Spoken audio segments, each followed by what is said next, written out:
And we're live. Yay, we're back on. It's been a Back on. while.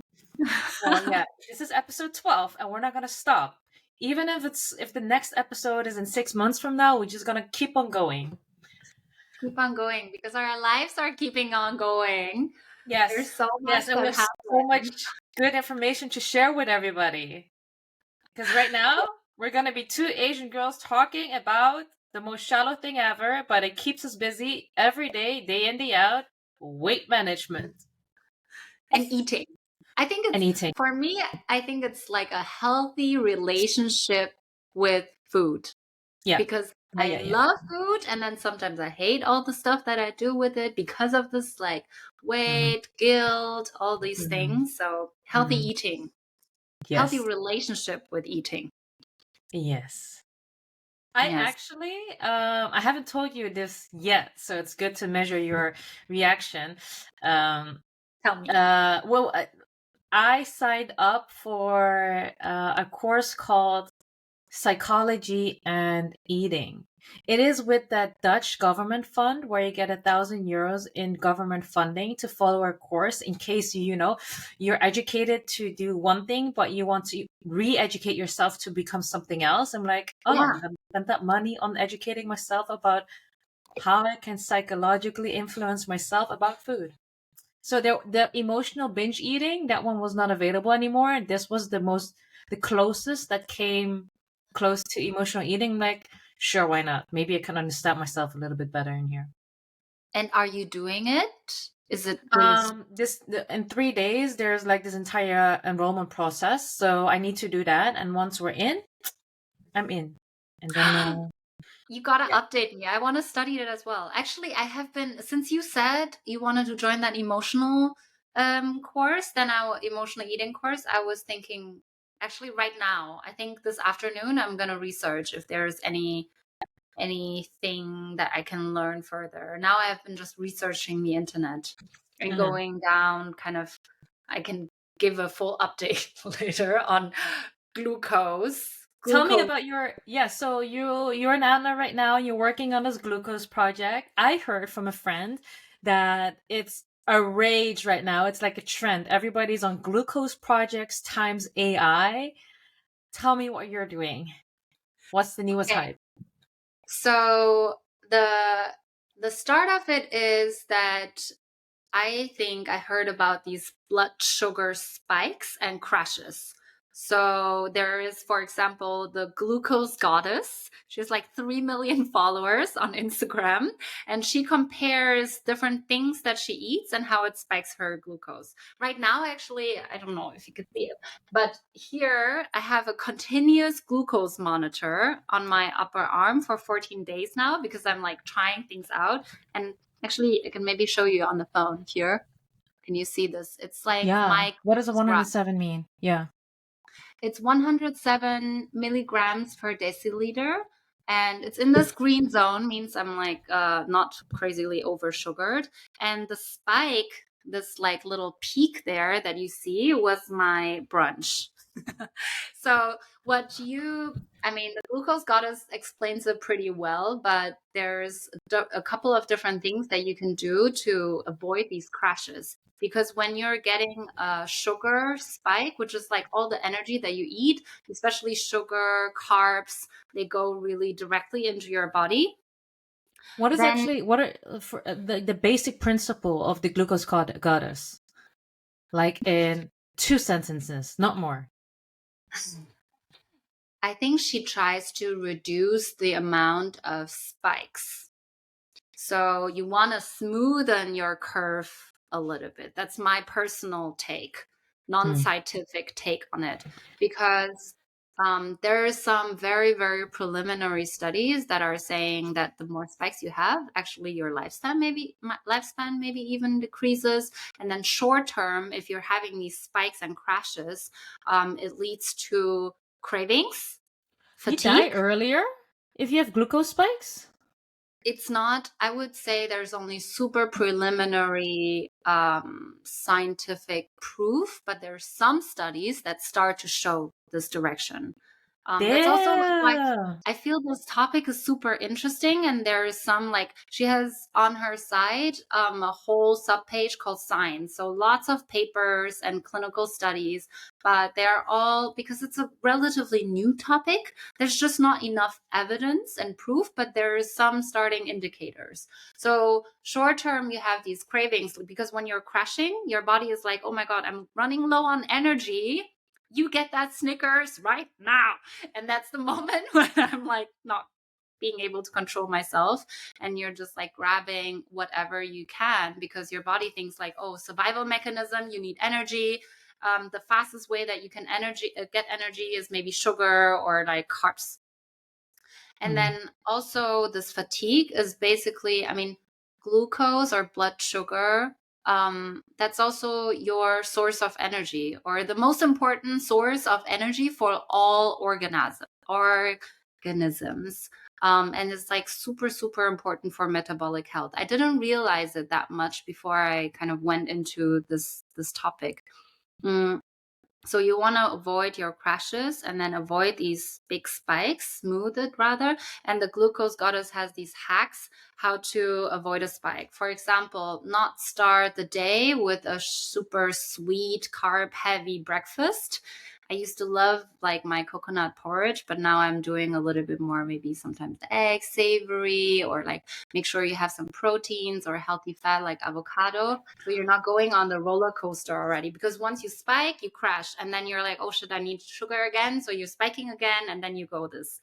I had Another, eggs this morning, 2 eggs and spinach and ricotta cheese because I was like protein, protein, protein, and spinach. Girl, I had 3 cookies afterwards. And then this afternoon, I'm like, yeah, I feel like eating cheese egg sandwich. No, what is it? Toasted cheese sandwich. So I ate it. And like there's I feel another, I'm doing all of this and it doesn't work. Like I'm eating my proteins in the mornings and eating my veggies and all of that. I'm trying to do what the glucose goddess is telling me. I'm like, I'm still binging on my cookies. yeah, I have the same. Like now I've been wearing this for how many days? 10 days, 8 days. Yeah. Um, and yesterday night, and I did well all day. Yesterday night on my way home after really nice dinner, and it was also quite a, maybe because I had alcohol, I had like a sparkling, and actually I only had one glass of sparkling, but on my way home I had a donut because I passed Mm. by in the subway. It was really ridiculous. Those are the moments where I'm like, why do I not have myself, But like I can also, does control the it then rest of my help? life. Yeah, but like, does it even help then? I'm like, I also read the glucose goddess, and I also been looking into this glucose thing. But does it work? Has it I curbed your cravings? I think it, I mean, I haven't implemented most of her things. And Mm. it's also about how you can balance. That's why I'm about how to create a healthy relationship with food, because I don't want to be the person, or I can't cut out my social dinners because I want to meet with friends and have good meals. I want to enjoy a cookie from time to time. But I think the first step is actually to understand what spikes. Because, for example, if you had a drink or if you didn't sleep well, if you're stressed, those all have influence on your blood sugar spikes. Mm-hmm. And then you can slowly learn more about how your body reacts. So next time, maybe I know, okay, I actually had whatever during the day, or I had a coffee with oat milk, or I had a banana on kind of like empty stomach as a snack, which all spikes my blood sugar, even though they're healthy. So healthy and spiking blood sugar is not necessarily, it's like they are two ways to look at similar but not the Yeah. same That's what things. you said, right? Like none of the like fruit is just sugar. So it doesn't really matter what type of fruit. Fruit is sugar, so eating fruit will spike your sugar. It Yeah. will spike So your one, blood glucose. yeah, So super it's just a important. nice to have, but it's not healthy. It might contain the Exactly. minerals and fibers and vitamins, but when it comes to blood sugar and glucose, it will just spike it. Yeah. I think it's so important for people to remember. I mean, we should be all kind of like not stupid human beings, but sometimes people say like, oh, so I just need to control my blood sugar and then I'll be healthy. and whatever, even lose weight or things like that. It's not like that. I think we know that it's more complex. So blood sugar and looking at the spikes is one element, but you can say she has one comparison where it's like Coke is spiking like crazy and then Coke Zero not so much. Does that mean that Coke Zero is healthy? Doubtable, right? But she looks at one of the many aspects of eating healthy, and Okay. like And with so emotional you, eating. Yeah, go ahead. what about the glucose monitor that you're wearing right now? Does it help you in any way? I'm trying to figure that out because I'm just a couple of days in. I can Oh. see how it gives me awareness. And Hmm. I heard What is from spiking your blood sugar? Yeah, okay, sorry. I What is heard from spiking your oh. a friend that, sorry, just to finish that one, a friend of a friend said that he had a continuous glucose monitor, and his nutrition coach or health coach had access to that information, so she could or he could see the graph, and through that accountability he lost like a crazy amount. So I was like, if this actually, like, if I can just share that information, and like I know that you, for example, or I don't know, someone else can see this, then I would have more accountability. Maybe I would have skipped that donut yesterday because Really? So I that person just lost weight because he knew that there was somebody else watching his blood sugar spikes? I think it's a personal thing how your behavior gets triggered. And Mm-hmm. some people, if accountability is the way, 'cause I was talking with a behavioral scientist 2 weeks ago. He was saying that everyone gets incentivized and motivated in different ways, right? So if you are a person that needs this kind of like a little bit someone watching, then Yeah. that Yeah, that's me. could be something to see. I'm motivated by external factors. That's me, yay. Oh, But okay. Interesting. I think another part is just the whole stress reducing, because emotion, like sugar or food gives you dopamine. And so that makes it so addictive, right? So every time I eat a Magnum or a Snickers, I get like happy feels. And when I'm stressed, I need happy feels quickly. So I go for a Snickers. And that is something that is like way more complex and harder to solve if you have such a, I don't know, kind of like relationship with food. You maybe have to replace it with something else that gives you happy feels. Like I'm What does the trying glucose gotta say music. about that? I don't think that she talks about it that much. She just talks about how to hack your spikes. So like eating some vegetables or fibers before you Before eat you eat proteins it. or carbs. Or That, just like, I think she also said in the book, before you eat your chocolate, just eat some broccoli before first. or Greek yogurt before you eat. I'm like, yeah, Like, yeah. some things are not Maybe. very realistic. That's the Okay. hard thing to like. Oh, also to, I was trying that out. Like if you move a little bit after you ate something that might spike your sugar more, like if you do 10 minutes of a walk, post meal walk, or like she does these calf exercises under the table, Yeah. that also helps. But what I am still trying to learn more on is, what does that mean for overall, because you still ate the same amount of calories, maybe even ate more if you added a Greek yogurt on there. Is it just for the craving management and fatigue, but weight wise, it's all the same? There's some players out there, like I think one's called Limbo. They're doing weight management with a continuous glucose monitor, but they have nutrition coaches behind that.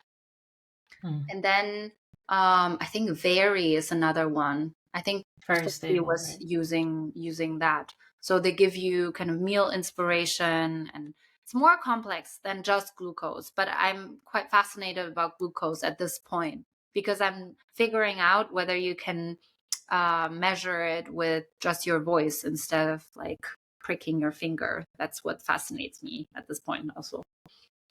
Yeah, so the what they you an AI can listen to your voice and based on your vocals, they can see how high your glucose is. Yeah, that would be the idea. I mean, there is something that just came out that you can measure or diagnose type 2 diabetes with quite a strong confidence with listening to your voice. And then there's But also, um, when I speak Chinese, I apparently have a higher voice than when I speak Dutch or English. So how does it make that distinction then between the high pitched Chinese voice versus the Dutch English low voice? I think right now we're working on this algorithm with a small group. So the more types of diverse voice information you have, the more accurate the algorithm gets. Also, if you say, "Oh, you're in the metro," but you know your noise canceling headphones, they can filter out. They see what is normal human voice, what's your voice, they filter out other noise in the background. So there's lots of things that you can do with voice. Okay. Ooh. Do you think it's gonna work? As in, it's gonna help, it's gonna curb your emotional eating or binges or just help with eating in general? I'm trying it out on myself right now. I'm trying to Mm-hmm. figure out. I think it is, there needs to be more elements, but maybe one, what I think is super interesting is the first time I saw my graph a couple days ago, I would see like, oh, this was when I had brunch. Then I had another drink, and then I had like, I don't know, the banana. And then I had a mulled wine, my first mulled wine since a long time. And you What's a could malt see wine? visually Uh, Glühwein. oh, blue wine. Okay. You can see visually all the amount that you ate during the day and what it did to your body. And then at the evening, it made me realize a little bit like, ooh, okay, this was a little bit more. And also, if I didn't sleep well or if I drank, like one evening we had a birthday, and there's like, it goes like this. I'm like, okay, I can also feel it. I think it trains a little bit your awareness and it visually shows you the impact of what you put in your body. And then what I find super interesting is once I have it for a little bit longer, I can maybe do these self experiments. Like if I eat pumpkin, one coach was saying she did this for herself. Like she was eating pumpkin with a bunch of things. And then another day she did potato with a bunch of things. And pumpkin, it's very healthy, but for her, it spiked her blood sugar a lot. So that means you can learn about how food impacts your body individually, which I think out there, we just all listen to the same podcast, we read the same articles, and Yeah. everything is blanket statements like this is Yeah. good, this is bad. Even for Asian bodies is not, sometimes we read Western media. So Yeah. I feel there's a lot out there of, you can actually see what does this thing to do to your individual body. And if it then could give me recommendations of like, oh, so pumpkin's good for you, this is also good for you. And then I have meal inspiration. That would be Rice. cool. Rice. I had a nutritionist or a dietarian a couple of years ago, and I was like, "Can you give me a meal plan?" And she's like, "You just need to eat rice." And I was so insulted. I'm like, "Are you racist?" She's like, "No, you're Asian. You're supposed to eat rice." At that time, like, F you, I'm not never gonna come back again. But now I'm like, maybe makes Mm-hmm. sense. Your Mm-hmm. body might be just really generational, be more used to eating rice, and you might not have those spikes versus when you're eating bread. So, what are for you the most surprising finds through your glucose monitor? What gave you spikes and what didn't give you spikes? I think I've been going to this like lunch place and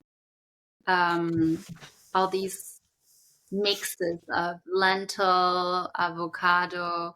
I think it's actually, it's more not surprises but confirmation what I read. But then I actually start to believe it. So I didn't have the burrito. The burrito was more of a spike, and then I had Yeah. salad combination, and it was way smoother. The thing that I noticed was banana. Like I said, it's like it was quite a big shock. The peak is quite intense. And then I had it in like on nothing. Nuts were pretty good. I haven't experimented that much because I want to do 1 week observation of what I do. I log now what I eat, and then I want to do some more comparison so I can update you next week if I Okay. learn something more that is different. But I think the most interesting thing is that I can see what it really does. I think I would need some technology behind to remember all this for me, because right now I'm putting this in this super tedious app to write what I ate. And I think unless I would do this research project like I'm doing now, it would be too much work for me.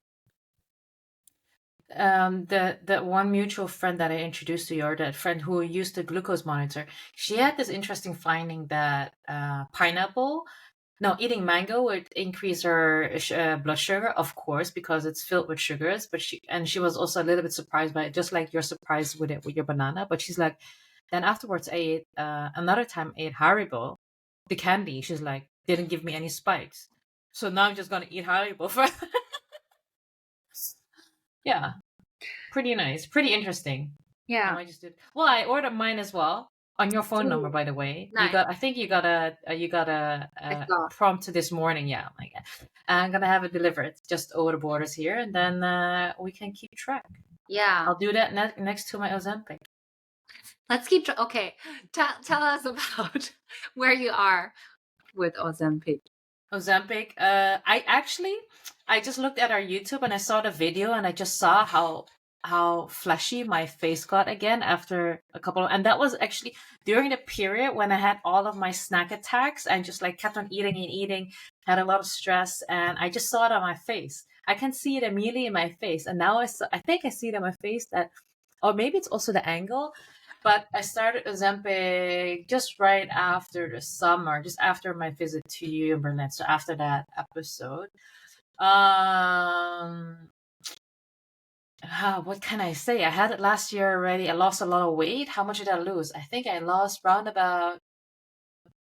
It must have been 8 kilograms in total. That's crazy. Yeah, and then but then after I stopped using it, was the beginning of the year, I gradually started increasing weight again, and I think increased 6 kilograms in half a year, 6 or 7. And Wow. I got really, and I tried everything, in the meantime, like, oh my God, I'm gaining way too fast. Um, so I tried cutting my sugars, going to the gym a lot. I actually also went to a dietitian to help me, but it's just like that emotional eating again. Like, and emotional for me right now is stress. Like running the startup, we just have a lot of stress, and that if I have stress, I'm like, oh, a cookie, a cookie, a cookie. And that, yeah, I couldn't really stop that. You can try everything, but if you can't get the emotions under control, or if you can't get your appetite under control, it's because after I started using Ozempic again, and that's since this summer, you just don't feel hungry. I might even feel stressed, but I don't feel hungry. Hmm. And it's somehow that brain gut connection or something like that. Yeah, that it works. I know it's not super good for health or even mental health. You and also Yeah, some other no people mentioned worries. that people get depressed about it.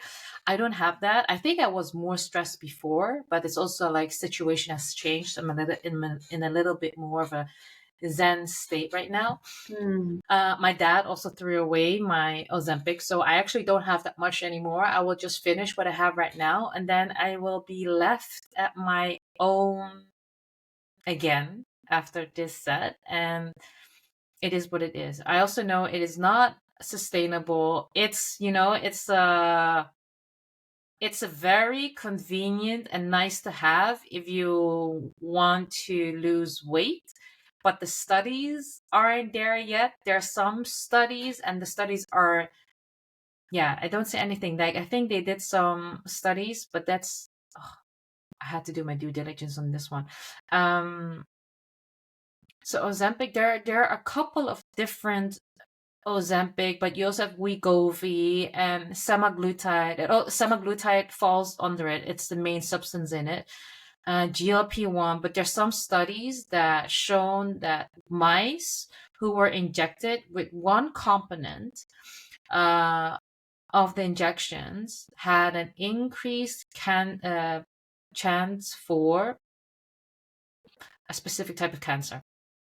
So I also went back to the prescriber who's giving me Ozempic right now, saying, "Hey, okay, what do these studies mean?" And then they say, "Well, this study was for GLP, and that's not." I need to look it up right now. I don't want to. Is there a GLP-1 in Ozempic? Let me just ask the internet this. But they told me it's not in there, Yeah. and the studies are not substantial enough to support this. Oh, it does. Ozempic contains a medication called semaglutide, which is a glucagon-like peptide, which is GLP-1 receptor agonist. GLP-1 is a hormone that plays a significant role in glucose regulation. So what I'm actually doing is just the The same as chemical what I'm version, doing. what you're doing, yeah, but I'm injecting myself with a substance That is that is needed. controlling it. Yeah. I just wish that they could come up with a pill that monitors your glucose and that is healthy for you and that doesn't have really weird side effects. Yeah, so Yeah. I'm gonna stop it. I know, like, ethically, legally, whatever, it's probably not the best thing to take. For me, I was just weighing the cons, and the con for me was a lot of stress, a lot of binge eating. I was gaining a lot of weight, and it just mentally fucks with you as well. Versus the con of, okay, long term, non-proven results. I thought on the short term, I'd rather just go for a little bit more peace of mind and having one thing less on my mind, which is Yeah. maybe Yeah. very simply thought. Oh yeah. No, We that's like, tried it. I tried it, and it works. It definitely works. You lose weight. Kim Kardashian used it. Elon Musk used it. Mindy used it. A lot of people used it. I'm not saying that because they use it, it's safe. I feel like if Elon Musk is this smart of a guy, wouldn't he also have gone through the rabbit hole of researching the drug and see how harmful it is for you and not, and do it or not do it? that's actually really interesting, right? If Elon Musk also has that, like, what big of a pain is it for people that they want to lose weight? Like, why in our current society where people are trying to have these, like, I don't know, plus size models and everything, talking on the surface about body positivity and all these things, but inherently, I don't know if things change so much because I don't know a lot of girls that are really, like, if you are close, that are really happy with their bodies. And Yeah. why are we so concerned about this? This is something really weird. I mean, that I think on so many different levels, like you can work on the actual physiological thing of, like, glucose with a pill or by eating the right order or, like, eating different things, so your body first of all has maybe less of spikes and cravings. And then you can work on emotional things like changing your lifestyle for having less stress. Like, if we wouldn't be in this situation, if we're just, like, chilling on an island, then we don't have so much stress. Our problems may be also more solved. And then it's like more the society, like, why do you even care so much about, I mean, health is one thing and then weight is another, because you're not taking Ozempic for health, you're taking it for weight, right? And I am also, Mental health, though, I'm taking it for mental health. But mental health, again, is also, again, influenced by, yeah, weight and all the eating and the binge eating and then being disgusted by yourself by eating it. Yeah. yeah, yeah, Yeah, it's one psychological. I think it's media, one thing. Two is our environment. I think our Chinese or Asian environment where we come from puts a lot of weight on looking good and being light and weighing a certain, like, do you know the Xiaohongshu profiles where all the girls just state their weights? It's always like 45 kilograms or 50 kilograms. I think that 50 for them is already very high. yeah. But it's something that they flaunt with on the internet, and it's so deep entangled in our culture, yeah, it's hard. It's Yeah. hard then to come out of that and then be proud of being a little bit bigger than the normal Asian girl, or yeah. Yeah, You for need to have sure. a lot of confidence and a lot of FU attitude to not be impacted by it. Yeah. And we can be strong and independent, but this FU attitude takes quite a bit, I think. I do feel that if I look at my Western girlfriends, Western family members through Edgar, they are less concerned, or at least they're less outspokenly concerned about it. They won't mention it that much. No, not at all, actually. If they're worried about it, they might try something, but yeah, not be obsessed by it. And I feel that that's pretty Asian. Yeah, not to openly Obsession. talk about it. I mean, it's like I told you before when I was in Shanghai and I went into a shop, this shop owner just told me, like, yeah, we don't have anything for you in your size. And this only happens in China, I feel. Asia. There, I can remember in Bangkok that there were stores called fat girl store, something like that. Like from an Asian perspective, you're fat, but in the West, you're just a size M Yeah. or maybe even an S. But in Asia, you're fat, big and fat. Yeah. Yeah. Even So, the sizes, it's they are yeah, even like our sizes in the past, they were like, you just downgrade one. Everything in the West that's S yeah, is an M. I yeah, wear exactly the same stuff, but now I'm like back in Europe and suddenly I'm like, ooh, I'm yeah, having an XS. I'm having yeah. an S. And there's like XL. Yeah, yeah. Well, we have the same actually. If we here go to France and Italy as well, we're also being shamed again into being our Dutch or German sizes. Yeah, that's true. Maybe we're just in the right countries. Just choose the country that you feel. Yeah. All right. Okay. So we talked about how we're maintaining our glucose through monitors, but also through Ozempic. Is there anything else that we have to mention around glucose, emotional Around eating? glucose, maybe we can talk a bit more next time. But generally, just, I mean, I noticed food is a big thing, but I've been doing lots of yoga. So now I want to do a little bit more of like back of strength training and these kinds of things. I went to Barry's yesterday, like I was saying, feeling a little sore today, but in a good way. Um, so I want to pick up a little bit more on that side. So, if you work out more, does it level your glucose more? Because you said you had a glucose spike after working out, right? Yeah, so I still need to dig in that a little bit. I think what it does is if you, because I've been doing lots of yoga and stretching and more kind of gentle things, less hit the recent weeks, and hit gives you a glucose spike because your body is like, oh, I need energy, let me like give some, and then you have more in your blood. That short term gives a spike, and I did notice in the afternoon after I was craving a crepe.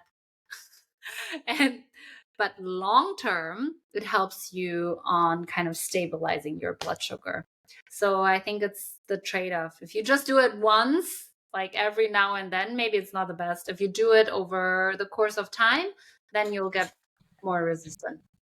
Okay. So, if you're not planning to work out on a long term, just don't work out because you're going to get fat anyway. That's the conclusion. Or don't do high intensity kind of things. You could Yeah, ease just in a keep it little to bit more. eating. You do This exercise. zone two walking is the best.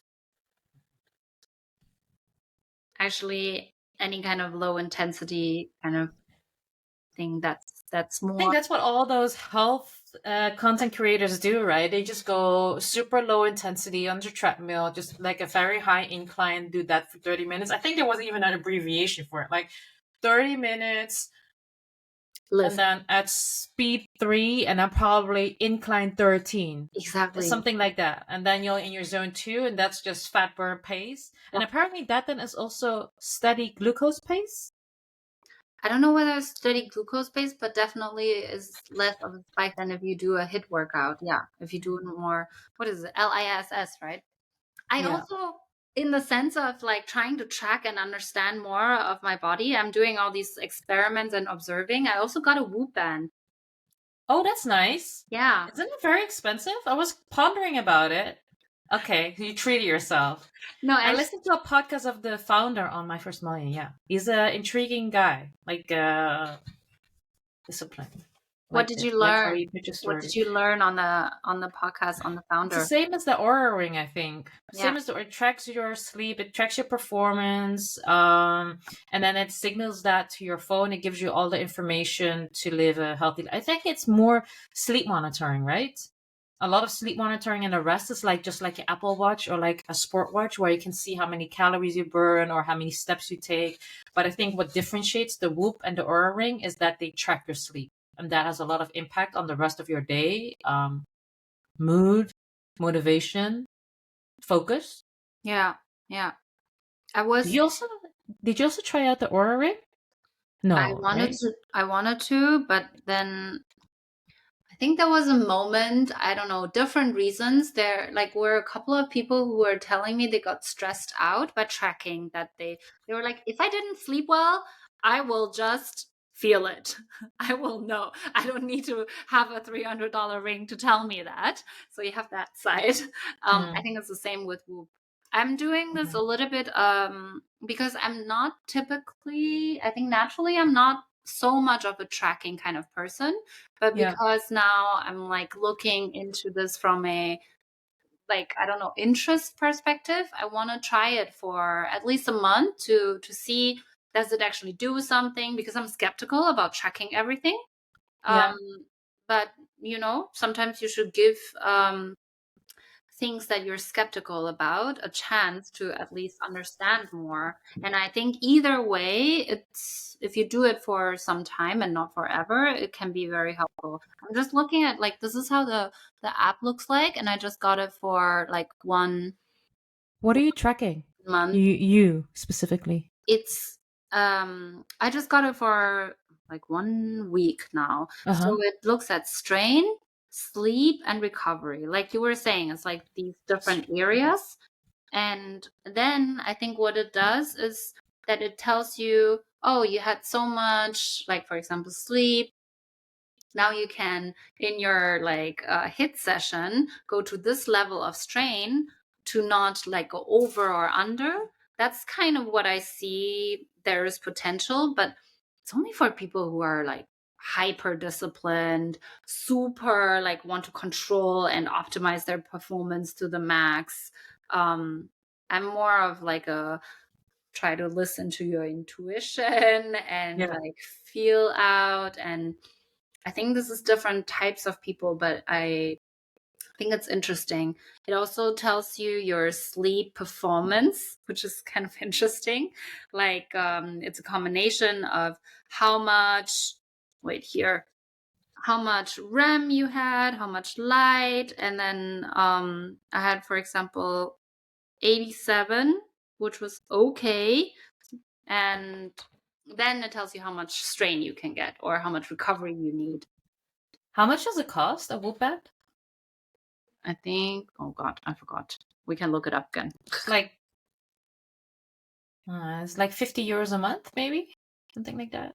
Uh, 239 for the thing, and then you have 20 a month. Yeah. Yeah, it's the same as the Aura Ring. I think something similar, right? You pay 200 euros for an Aura Ring, and then you also pay a monthly fee just to get to be subscribed. Yeah. Mm. Do you think you're gonna keep on doing it? Has it brought you any benefits in this I think last week? after a week, not enough yet. I Okay. need to see both with the glucose and with the Whoop. I think I'm still in the assessing phase. Okay. Oh, I'm interested. Well, if you like it, I might get one. I had my Apple Watch and I used it to measure my sports performance and also running and heart rate. I really like the heart rate part. I just don't have it now anymore, and I really miss that part. Does Whoop also measure your heart rate? Yeah, Yeah, that's nice. it measures heart rate, and then I mean, there's the people who love their health data. I think there's a Yeah, group of people that also a little bit our bubble that loves to look at their health data, and it's a little bit like it gives a sense of control or reassurance that you're kind of healthy. And then just having yeah, the data is interesting. yeah. But you're I like many yeah. people don't really do anything with the aura information, right? I I think know that people that some of them. I have two friends who have the Aura Ring, and they see it as a game to improve their sleep quality. So they do really like, oh, I'm not drinking tonight. Oh, I'm not gonna go out tonight because yes, it does really impact my sleep, and it kind of yes, motivates them to go back to bed in time and like don't do anything like scrolling your mobile phone or anything just before bed because they know it's going to impact their sleep and they see yeah, it as a game that they want to wake up in the morning and look at their ring and like, oh yeah, win for me. I yeah. think I think it that's does a a good little bit. attitude. Yeah, I think it does a little bit the same thing like what the Apple rings do. It motivates you a little bit if you have this like visual thing or like this feedback of you did something and you got a reward. Yeah. You see that. So I think like the drinking alcohol and impacting back like sleep. I had the same. Yesterday I was thinking, oh, should I go out? And then I was like, I wanna No, just my Whoop band is telling watch. me not to. Yeah, Okay, cool. So glucose monitoring, is that a go or no go? definitely at least Oh, once. I think is super interesting. But whether oh I do yeah. it long term, if I come up with a voice mechanism, then with something around, maybe. Yeah, I'm gonna do it as well. I'm gonna try it out. Ozempic. No. My personal recommendation is no, but I've been doing it. I'm on it for the second time right now, so yeah, no. But my recommendation is don't do it because I also told Anya, she's like, because you are like, oh, should I do it? I'm like, no. Like, if you haven't started it, don't start in it because there's just no added value to it in your life. Yeah, no, really. Temporary gains. Rather just go on an Instagram scroll then. Okay, no. The Whoop Band is a TBD then.